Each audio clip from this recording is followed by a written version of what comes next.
Hello students, welcome to today's class. Today we will learn about the concept of promise, agreement and contract according to the Contract Act 1872 and also about the essentials of a valid contract. That's our next topic. Okay, let's start for today.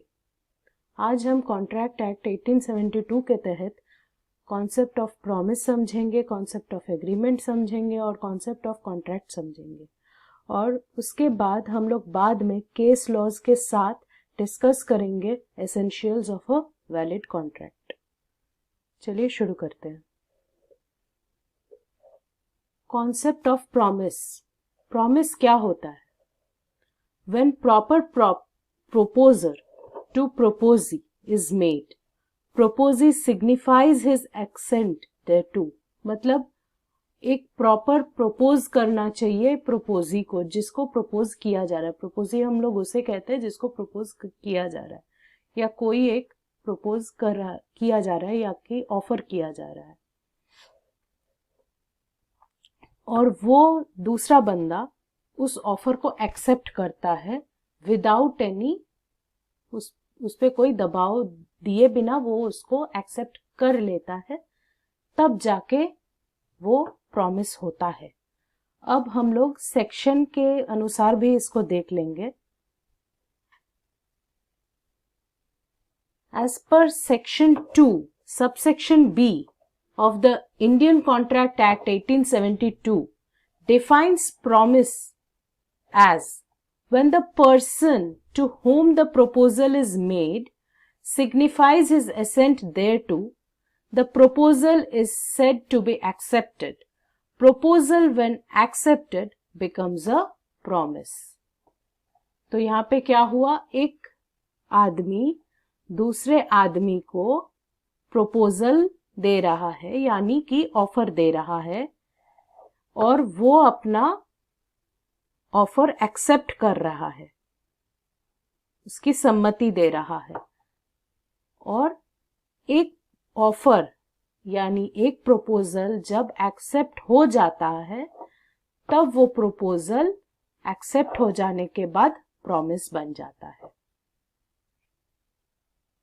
आगे हम लोग इसको एक सरल सा उदाहरण से समझेंगे। यहाँ पे आप अपने दोस्त के पास जा रहे हैं उसको ये बताने कि आप उसको अपने बर्थडे में इनवाइट करना चाहते हैं। मेरा बर्थडे है, आ जाना 5 बजे। वो बोलता है ओके, यानी वो आपके ऑफर को एक्सेप्ट कर लिया, मतलब ये प्रॉमिस बन गया।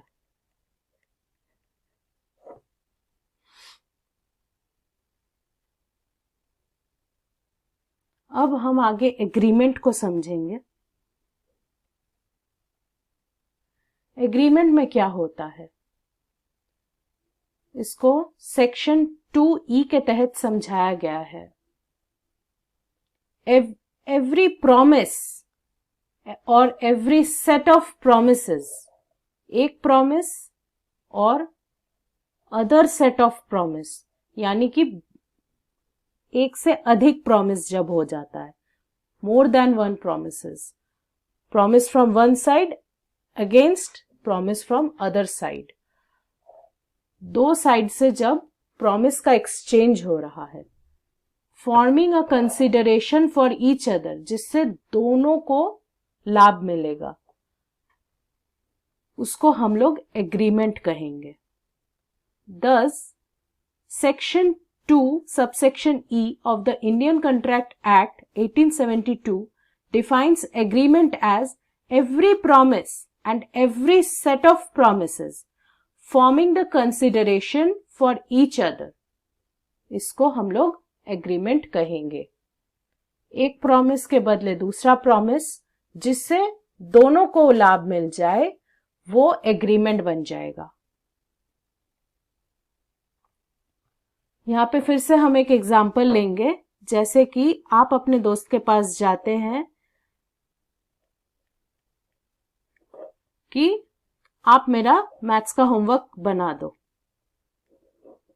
वो बोलता है ओके, लेकिन उसके आगे तुम मेरा केमिस्ट्री का होमवर्क कर देना। इस पे क्या हुआ, उसने आपको प्रॉमिस दिया कि ठीक है मैं आपका मैथ्स का होमवर्क कर दूंगा, और बदले में आपसे ये प्रॉमिस ले लिया कि तुम मेरा केमिस्ट्री का होमवर्क कर देना।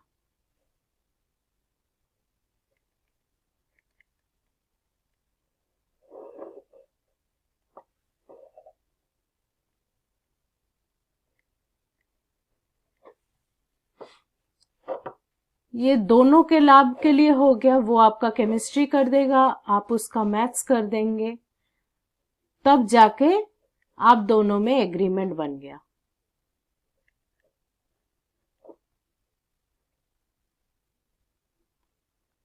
अब हम आगे देखेंगे कॉन्सेप्ट ऑफ कॉन्ट्रैक्ट। कॉन्ट्रैक्ट को सेक्शन 2 सबसेक्शन H में समझाया गया है। एन एग्रीमेंट, जो हम कुछ देर पहले ही समझे, which is enforceable by law. बस यही चाहिए, an agreement which is enforceable by law.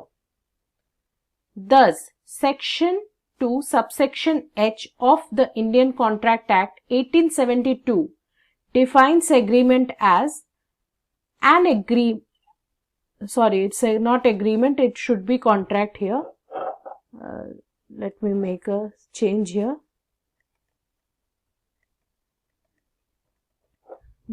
Thus, Section 2, subsection H of Indian Contract Act 1872 defines contract as an agreement which is enforceable by law. You can note down the definitions from here or simply take a screenshot.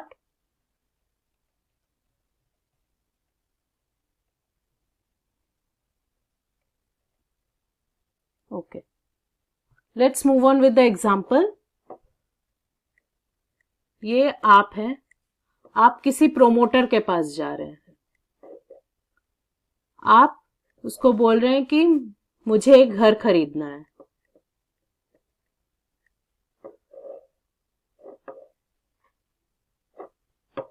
Promoter बोलता है okay, लेकिन इसके लिए 30 करोड़ रुपया लगेगा। आप बोलते हैं ओके, दोनों तरफ से ये एग्रीमेंट हो गया और एनफोर्सेबल बाय लॉ भी हो गया, क्योंकि जब आप कोई भी प्रॉपर्टी खरीदते हैं उसकी एक डील बनती है, एक डील बनती है जो स्टैंप पेपर में बनती है और वो हमेशा गवर्नमेंट अप्लाइड होती है, जिसमें प्रोमोटर का भी साइन रहता है और आपका भी साइन रहता है।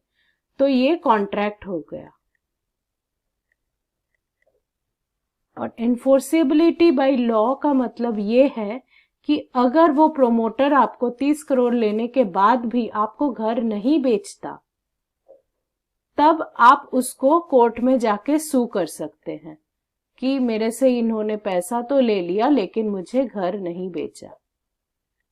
तब आप उसको कोर्ट में सू कर सकते हैं, तब जाके ये एनफोर्सेबिलिटी बाय लॉ होगा। एनफोर्सेबिलिटी बाय लॉ का मतलब ये है।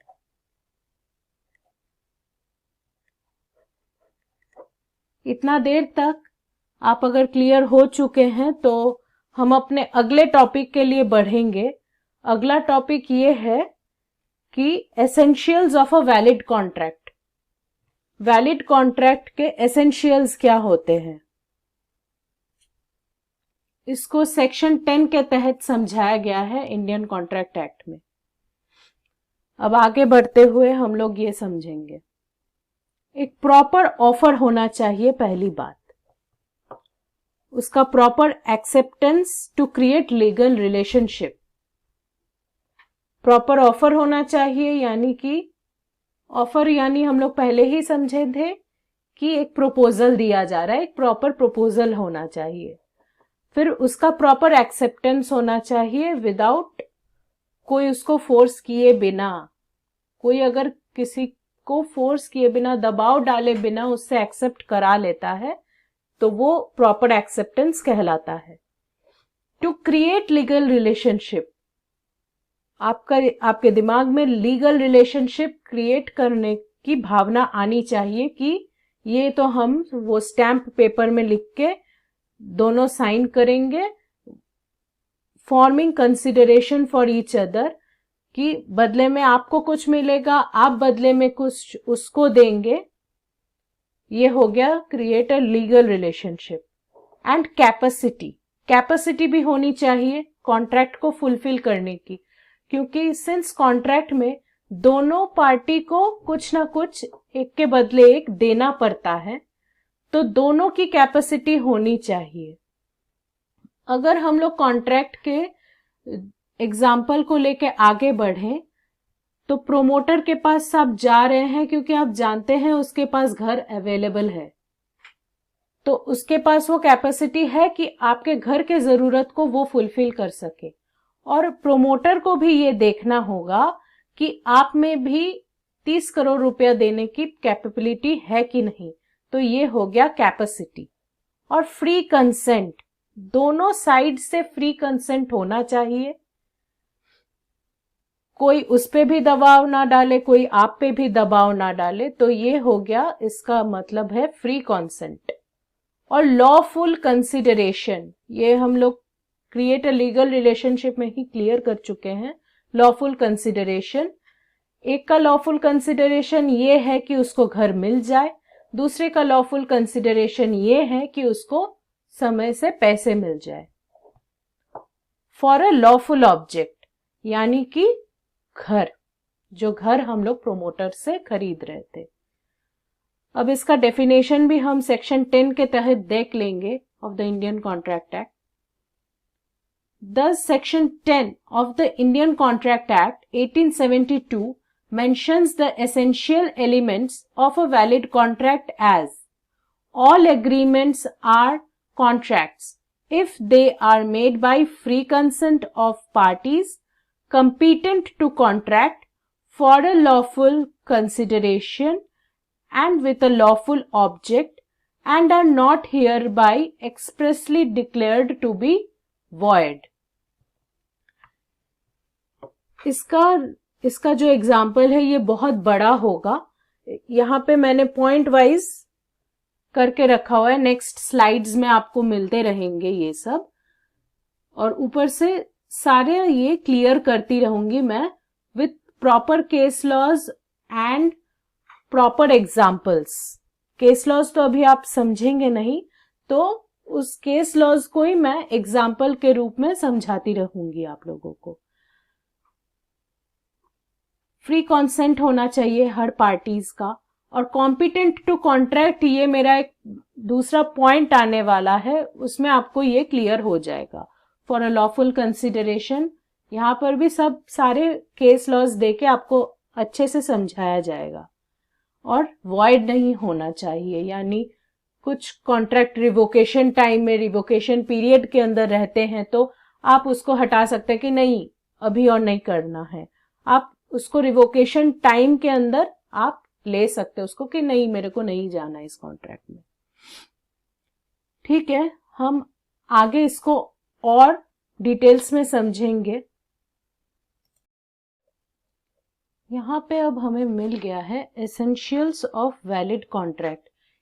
यहाँ पे इसके 8 एसेंशियल्स हमें मेंशन किया गया है, और हर 8 के साथ मैं आपको एग्जाम्पल दूंगी। पहला है intention to create legal relationship. Legal relationship 2 parties में बनना चाहिए, एक ऑफर देगा, दूसरा एक्सेप्ट करेगा, और दोनों के लिए दोनों का कंसिडरेशन मैच करना चाहिए। एक को घर मिल रहा है तो दूसरे को पैसा मिल रहा है, तो दोनों को कुछ ना कुछ तो मिल रहा है। और जिससे कि एग्रीमेंट बनता है और एनफोर्सेबल बाय लॉ होना चाहिए टू क्रिएट लीगल रिलेशनशिप बन जाएगा यहाँ पे। सेकंड है lawful consideration and lawful object. Lawful consideration होना चाहिए और एक लॉफुल ऑब्जेक्ट के लिए होना चाहिए। मैं पहले सारे पॉइंट्स मेंशन कर देती हूँ, फिर एक के बाद एक मैं आपको एग्जाम्पल देके और कुछ वो केस लॉज से मिलेंगे। केस लॉज हम बाद में डिस्कस करेंगे। आज इस क्लास में पहली बार हम केस लॉज डिस्कस नहीं करेंगे, लेकिन बस वो एग्जाम्पल के रूप में ही आप देख लेंगे। केस लॉज तो आपको बाद में भी मिल सकते हैं, ठीक है। Let's proceed. Lawful consideration and lawful object होना चाहिए और कंपीटेंट पार्टीज होना चाहिए। कंपीटेंट पार्टीज के अंदर 3 चीजें आती हैं, वो है माइनर नहीं होना चाहिए, पर्सन ऑफ अनसाउंड माइंड नहीं होना चाहिए और person disqualified from contracting by any law to which he is a subject of. ये वाला हम फिर से वही एग्जाम्पल से ही समझेंगे। यहाँ पे इसके 3 और सबसेक्शंस हैं, मतलब 3 और क्लासिफिकेशंस आएंगे कि बच्चा नहीं होना चाहिए, माइनर यानी 18 साल के कम उम्र का नहीं होना चाहिए, या फिर अनसाउंड माइंड का नहीं होना चाहिए, मतलब पागल नहीं होना चाहिए आदमी, वो कॉन्ट्रैक्ट नहीं एंटर कर सकता, और थर्ड होना चाहिए कि कोई उसके देश का लॉ उसको बाधा नहीं देना चाहिए। लॉ, देश का लॉ उसको बाधा नहीं देना चाहिए, वो उस देश का नहीं होना चाहिए जहां पे कॉन्ट्रैक्ट करना लीगली एक्सेप्टेड नहीं है वहां पे। ये 3 हो गए हैं कंपीटेंट पार्टीज के लिए। सॉरी, ये वाला मैंने गलत पॉइंट कर दिया, ये वाला आपको सही पॉइंट कर दूंगी मैं। आप ये सारा 8 पॉइंट आप नोट डाउन कर लीजिए, या फिर सिमिलरली सिंपल आप स्क्रीनशॉट भी ले सकते हैं इसका। हाँ, इसका स्क्रीनशॉट ले लीजिए और इसके 3 मैं सेक्शन बना देती हूँ। 3 क्लासिफिकेशन है। बच्चा नहीं होना चाहिए, माइनर यानी 18 साल के नीचे। इसका सेकंड होगा कि पागल नहीं होना चाहिए, अनसाउंड माइंड का नहीं होना चाहिए, और उसका देश का कानून उसको बाधा नहीं देना चाहिए, country law of which he is a subject of. Free consent होना चाहिए, 2 पार्टीज का फ्री कंसेंट होना चाहिए, किसी पर किसी का दबाव नहीं होना चाहिए। The agreement not expressly declared void, ये वाला भी आपको एग्जाम्पल के रूप में ही समझाया जाएगा। और possibility of performance of an agreement, यानी पॉसिबल होना चाहिए वो कॉन्ट्रैक्ट। यहाँ पे एक और भी है, certainty of meaning, possibility of performance of agreement. ये सारा आपको एग्जाम्पल के रूप में ही समझाया जाएगा। और लास्ट में हमें देखना है compliance of necessary legal formalities. एक के बाद एक हम एग्जाम्पल देखेंगे। अब पहला हमारे पास है intention to create legal relationship. दोनों जगह से लीगल रिलेशनशिप क्रिएट करने का एक मकसद होना चाहिए। जैसे कि वही कॉन्ट्रैक्ट वाला एग्जाम्पल जो हम कुछ देर पहले देखेंगे कि आप प्रोमोटर के पास जाते हैं।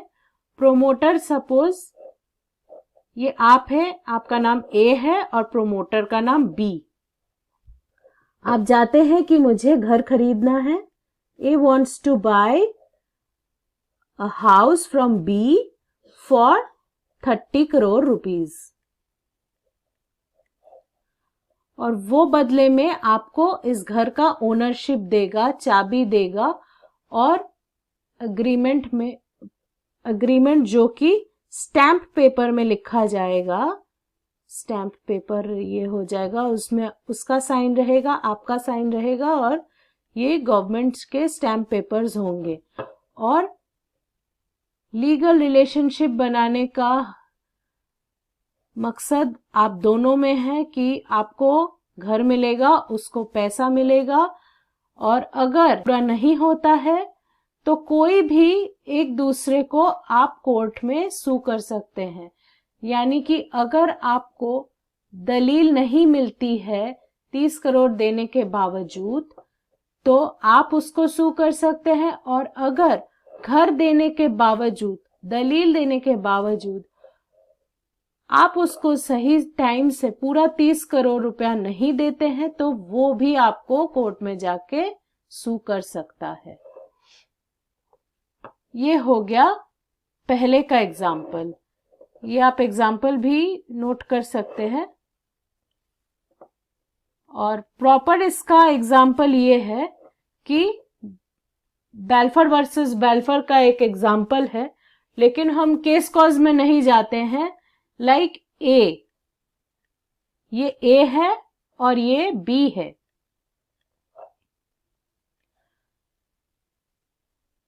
ए की पत्नी बी है। अब ए जाता है काम के लिए, दूसरे कंट्री चला गया है, वो अदर कंट्री। ए अदर कंट्री में जाके बस गया है काम के लिए। वो हर महीने बी को खर्चे के लिए रुपए भेजता है। अब बी ठीक ठाक से रह रही है अपने घर में, अपने कंट्री में। इंडिया का तो ये केस नहीं है, लेकिन फिर भी वो अपने घर में, अपने देश में रह रही है, नेटिव कंट्री में रह रही है बी।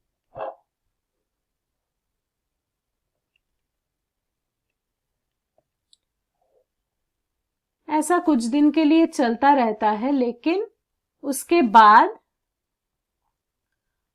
कुछ साल बाद ए बी को पैसा नहीं दे पा रहा है, और या फिर मना कर रहा है कि मैं और नहीं दे सकता, मैं पैसे नहीं दे सकता। अब बी ए को कोर्ट में सू कर देती है।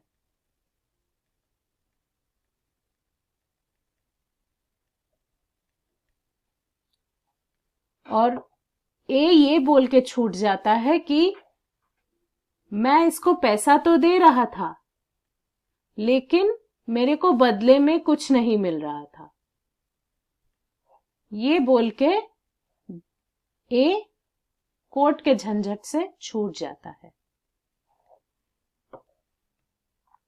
ये आपका पहला पॉइंट क्लियर हो गया, वो है intention to create legal relationship. ये आप एक स्क्रीनशॉट लेके रख सकते हैं ताकि हम सेकंड पॉइंट के लिए आगे बढ़ सकते हैं। सेकंड पॉइंट है लॉफुल कंसिडरेशन। सेकंड पॉइंट यहां पे आप देख सकते हैं, वो है lawful consideration and lawful object. इसको भी हम एक उदाहरण से समझेंगे। पहले इसको क्लियर करते हैं। ये एग्जाम्पल आप नोट कर सकते हैं। ये दोनों एग्जाम्पल आप नोट कर सकते हैं, जैसे कि कॉन्ट्रैक्ट का जो एग्जाम्पल हमने पहले लिया था कि प्रोमोटर घर बेचता है आपको, वो वाला भी आप नोट कर सकते हैं। और ये जो मैंने समझाया ए और बी पति पत्नी है, वो वाला एक प्रॉपर केस लॉ है। आप बेल्फर वर्सेस बेल्फर पढ़ सकते हैं। आपको ये कोई भी साइट में मिल जाएगा, बेल्फर वर्सेस बेल्फर। या तो फिर अगर आपको नहीं मिले तो आप कमेंट सेक्शन में प्लीज मेंशन कर दीजिए, तो मैं बेल्फर वर्सेस बेल्फर का भी एक शॉर्ट वीडियो आपके लिए यहाँ पे अपलोड करूंगी। ठीक है, एक मिनट, ये मैं क्लियर कर दूं ताकि हम दूसरा एग्जाम्पल बना सके।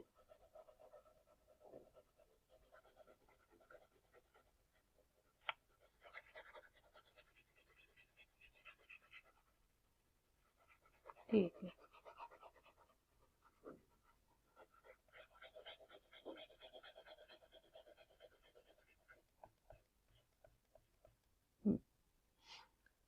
अब हम आगे समझेंगे lawful consideration and a lawful object.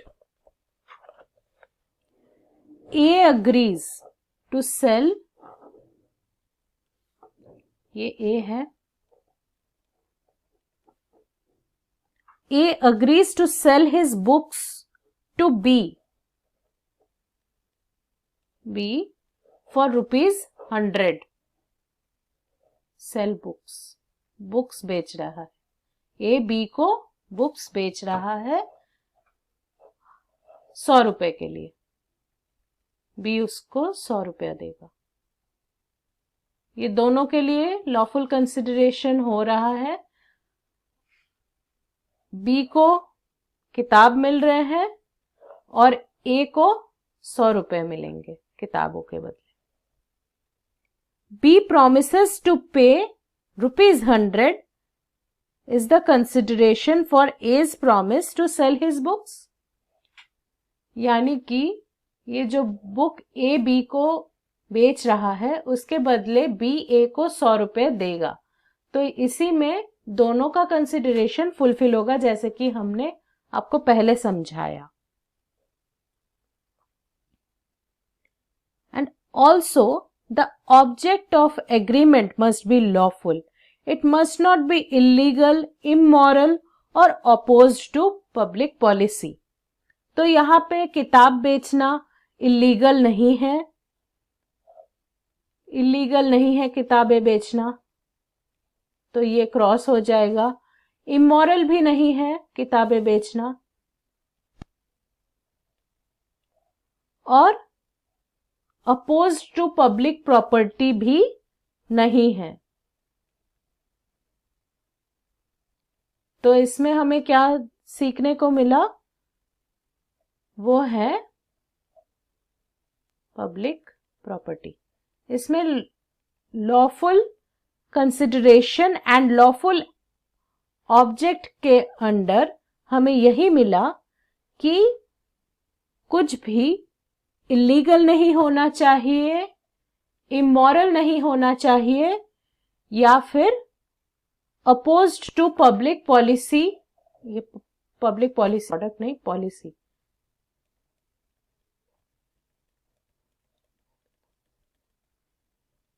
Opposed to public policy नहीं होनी चाहिए. ये आप नोट डाउन कर लेंगे. और हम बढ़ते हैं अपने थर्ड कॉन्सेप्ट के तरफ. हमारा third concept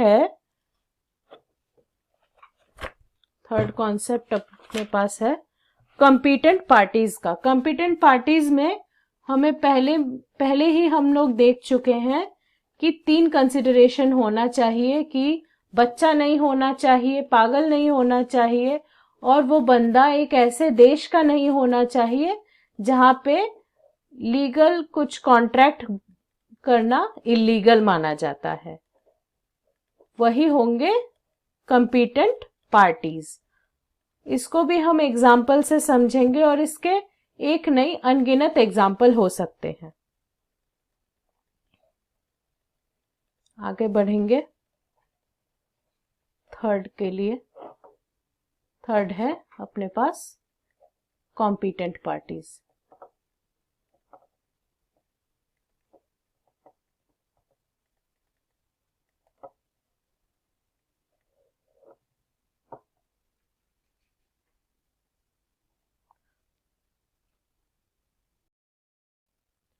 competent parties. Competent parties में हम पहले ही देख चुके हैं कि 3 चीज होना चाहिए, कि बच्चा नहीं होना चाहिए, A minor, B unsound mind,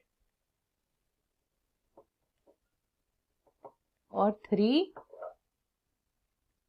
ये मैं सही वाला चीज आपको यहाँ पे लिख के देती हूँ, ये आप नोट डाउन करते रहिए अपने कॉपीज में, या फिर आप मेरे लिखने के बाद स्क्रीनशॉट भी ले सकते हैं. And is not disqualified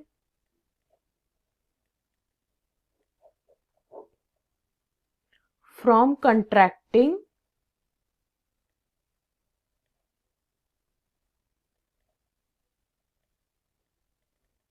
contracting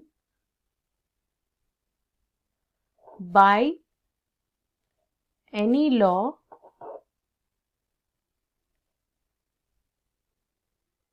to which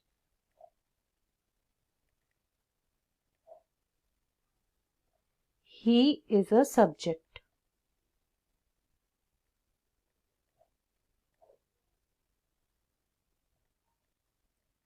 ये है 3 नियम कंपीटेंट पार्टीज। ये इनमें से 3 में से कोई भी एक हो गया तो वो एक कंपीटेंट पार्टी नहीं कहलाएगा, वो कॉन्ट्रैक्ट में एंटर नहीं कर पाएगा अगर वो माइनर है या फिर अगर वो अनसाउंड माइंड है यानी कि पागल है।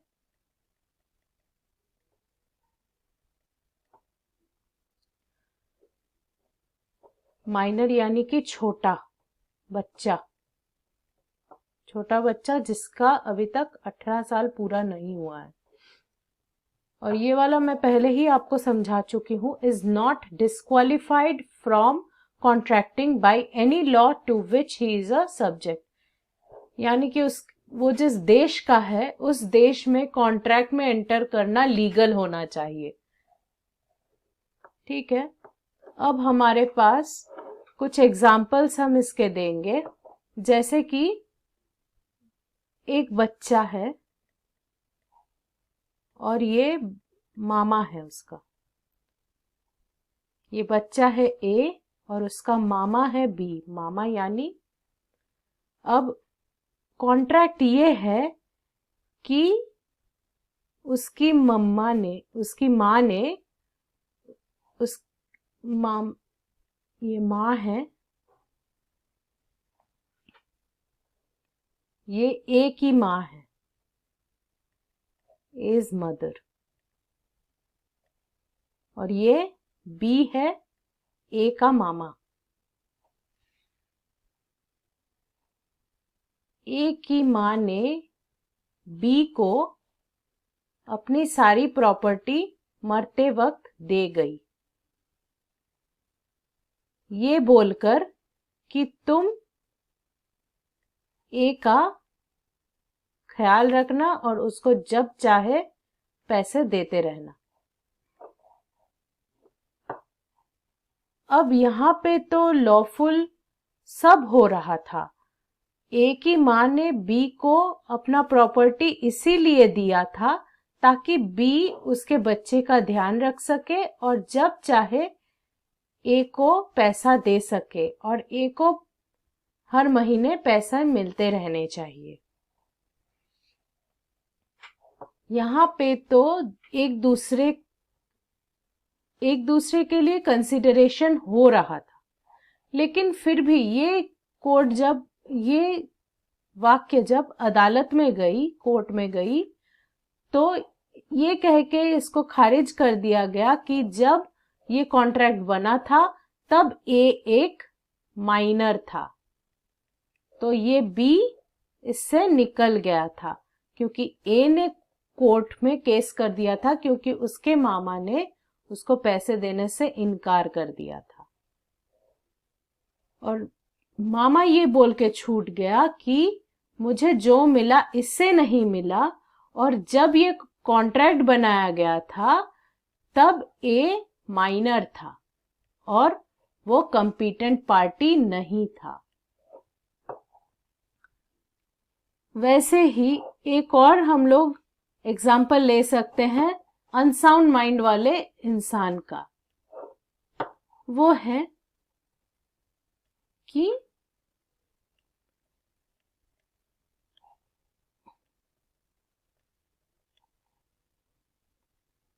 ये ए है और ये बी।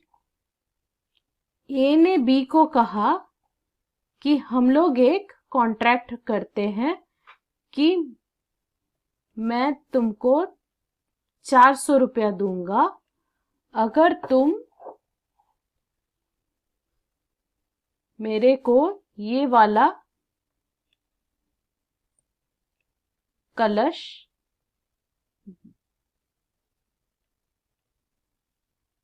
दे दोगे। तो ये उसका एक बहुत ही प्रेशियस कलश है घर का, कुछ घर का है ये। इस कलश को तुमको मुझे देना पड़ेगा, तब जाके मैं तुमको 400 रुपया दूंगा।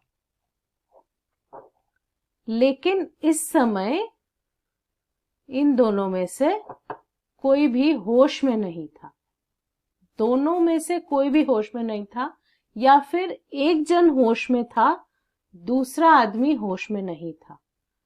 और ये एग्री भी हो जाता है, ये एक्सेप्ट भी कर लेता है। लेकिन कोई किसी को, कोई भी यहाँ पे कॉम्पिटेंट पार्टी नहीं है, या फिर एक कॉम्पिटेंट पार्टी यहाँ पे नहीं है, तो ये कॉन्ट्रैक्ट वैलिड नहीं है, क्योंकि इस समय वो लोग अपने होश में नहीं हैं, यानी कि वो लोग अनसाउंड माइंड में हैं या फिर नशे में हैं। तो इसीलिए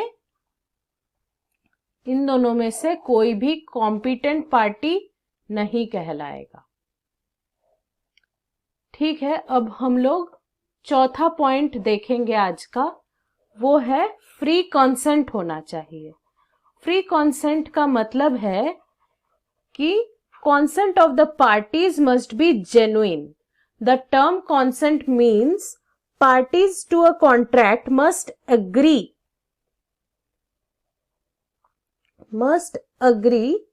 upon the same thing in the same sense, that is, there should be consensus idem, यानी कि दोनों का कंसेंट इसमें होना चाहिए। और कोई भी पार्टी एक दूसरे पार्टी पे दबाव ना डाल सके, तभी जाके ये कॉन्ट्रैक्ट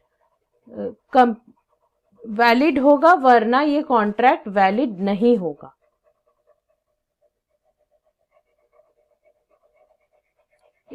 इसका एक एग्जाम्पल सरल सा है, जैसे कि एक डायरेक्टर है ए, वो बी को कहता है कि आपको मेरे जो अगला प्रोजेक्ट है उसमें आपको ये काम करना पड़ेगा, ये एक्टिंग निभानी पड़ेगी, तो मैं आपको कुछ रुपए दूंगा। कुछ रुपए इन द सेंस समझ लीजिए इतने, लाइक 4 लाख रुपए दूंगा, तो आपको ये किरदार अदा करनी है। लेकिन अगर आप ये नहीं करते हैं तो मैं आपको गोली मार दूंगा। ये ए है एक डायरेक्टर और ये बी है एक एक्टर, कि आप मेरे फिल्म में काम कीजिए तो मैं आपको 4 करोड़ दूंगा। लेकिन अगर आप काम नहीं करते हैं तो मैं आपको गोली मार दूंगा।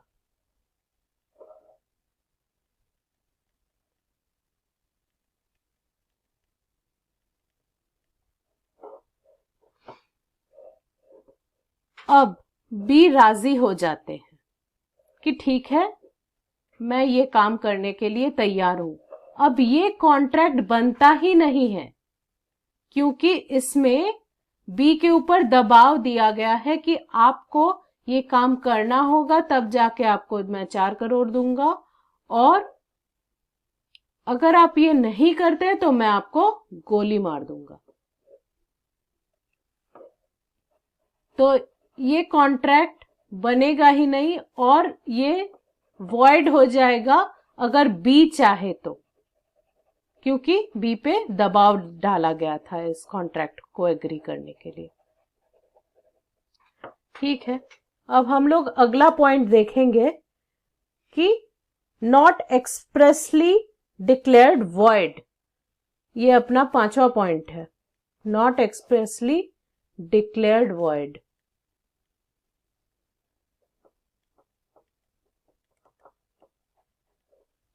इसमें क्या आएगा? Agreements in restraint of trade, जो ट्रेड से बाधा देगी या फिर जो शादी से बाधा देगी, ट्रेड, मैरिज, या फिर कोई भी लीगल प्रोसीडिंग्स से बाधा देगी, वो वॉइड हो सकती है। याद रखिए ये पॉइंट्स, ट्रेड रिस्ट्रेंट या शादी या फिर कोई भी लीगल प्रोसीडिंग से जो भी बाधा देगा वो कॉन्ट्रैक्ट एक्सप्रेसली वॉइड हो जाएगा। अब 6th पॉइंट हमारे पास है, सर्टेनिटी ऑफ मीनिंग होनी चाहिए।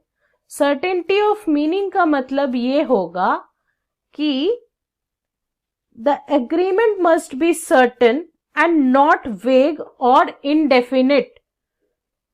वेग या इनडेफिनिट मतलब कोई एक कॉन्ट्रैक्ट में सही सा एक अमाउंट होना चाहिए या फिर सही कुछ होना चाहिए। जैसे कि हमने एक एग्जांपल ले सकते हैं इसमें सर्टेनिटी ऑफ मीनिंग के लिए कि एक तेल बेचने वाला है बी को, ए तेल बेच रहा है बी को, उसने कहा कि मैं आपको 100 टन तेल बेचूंगा। लेकिन यहां पे बी को कितना पे करना है ये ए ने नहीं बताया, तो there is nothing certain in order to show what kind of oil was intended. एक तो यहां पे ये सर्टेन नहीं है कि ये कैसा तेल बेचना चाहता है बी को, और ना ही यहां पे कोई बेचने के लिए पैसे का कोई मेंशन किया गया है। कंसिडरेशन फॉर बोथ नहीं आ रहा है इसमें, जिसके लिए ये कॉन्ट्रैक्ट ये नहीं हो सकता, यानी कि ये पॉसिबल नहीं है कि सर्टेन कुछ एक डिसाइड होना चाहिए तभी जाके ये एक कॉन्ट्रैक्ट बन सकता है। अब 7वां पॉइंट अपने पास है, possibility of performance of an agreement. जो एग्रीमेंट हमने बनाया है वो पॉसिबल होना चाहिए और कोई उसमें मतलब कोई भी वो इमेजिनरी कुछ नहीं होना चाहिए। जैसे कि यहां पे हम एक एग्जांपल ले सकते हैं ए और बी का। ए और बी दोस्त हैं और इन्होंने एग्री किया कि एक खजाना निकालेंगे, एक ट्रेजर यानी कि खजाना निकालेंगे मैजिक से, ट्रेजर बाय मैजिक, और फिर उसको आपस में 50-50 बांट लेंगे। तो ये तो पहले ही पॉसिबल नहीं है, ये पॉसिबल नहीं है क्योंकि मैजिक करना पॉसिबल नहीं है, तो ये तभी ये कॉन्ट्रैक्ट बन नहीं पाएगा। और हमारा अंतिम पॉइंट है कि 8 नंबर पॉइंट हमारे पास ये है, compliance of necessary legal formalities.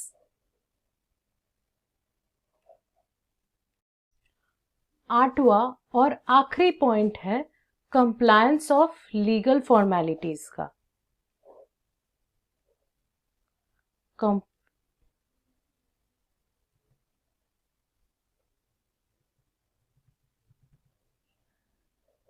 आठवां और अंतिम पॉइंट है कंप्लायंस ऑफ लीगल फॉर्मेलिटीज का पॉइंट है ये। तो कंप्लायंस ऑफ लीगल फॉर्मेलिटीज में क्या होता है, wherever a particular type of contract requires by law to be in writing and registered, it must comply with the necessary formalities as to writing, attestation and registration, otherwise unenforceable. तो compliance of necessary legal formalities में क्या क्या होना चाहिए कि ये पहली तो राइटिंग में होनी चाहिए, ये आप नोट डाउन कर सकते हैं। पहले ये राइटिंग में होना चाहिए, फिर राइटिंग और रजिस्टर्ड, ये एक पॉइंट है, राइटिंग और रजिस्टर्ड होनी चाहिए वो राइटिंग। दूसरा इसका सबसे इंपॉर्टेंट पार्ट है, इट मस्ट कंप्लाई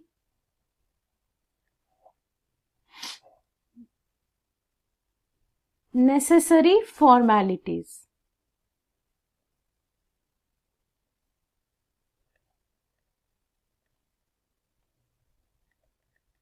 और नेसेसरी फॉर्मेलिटीज क्या है? वो है राइटिंग, अटेस्टेशन यानी कि प्रॉपरली अटेस्टेशन यानी साइन होना चाहिए पार्टीज का, और रजिस्ट्रेशन। ये हम पहले देख सकते हैं कि राइटिंग और रजिस्टर्ड होना चाहिए। राइटिंग और रजिस्टर्ड के साथ साथ अटेस्टेशन भी उसका होना चाहिए, तब जाके एक कॉन्ट्रैक्ट पूरा बनेगा। और एग्जाम्पल के तहत हम ये देख सकते हैं, where it requires an agreement to make a gift for natural love and affection, there it must be in writing and registered to be valid. अगर कोई भी चीज, कोई भी प्रॉपर्टी हो गई, वो गिफ्ट के तौर पे दिया जा रहा है, ये एग्जाम्पल कह रही हूं मैं, अगर वो गिफ्ट के तौर पे किसी को दिया जा रहा है, क्योंकि अभी कोई गिफ्ट का बात अभी चलता नहीं है जनरली, लेकिन ये एक्ट बहुत पुराना है, कॉन्ट्रैक्ट एक्ट 1872 का है, तो इसीलिए तब के टाइम में ये गिफ्ट होता था।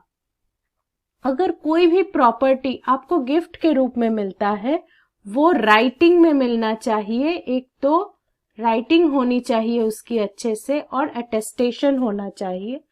और हालांकि गिफ्ट के लिए हम लोग अटेस्टेशन उतना करते नहीं है, अटेस्टेशन की जरूरत भी नहीं है, और वो राइटिंग रजिस्टर्ड होनी चाहिए, तब जाके ये गिफ्ट वैलिड हो पाएगा। तो आज के लिए बस इतना ही, और आगे के लिए आप देखते रहिए एपेक्स ग्रुप। Thank you.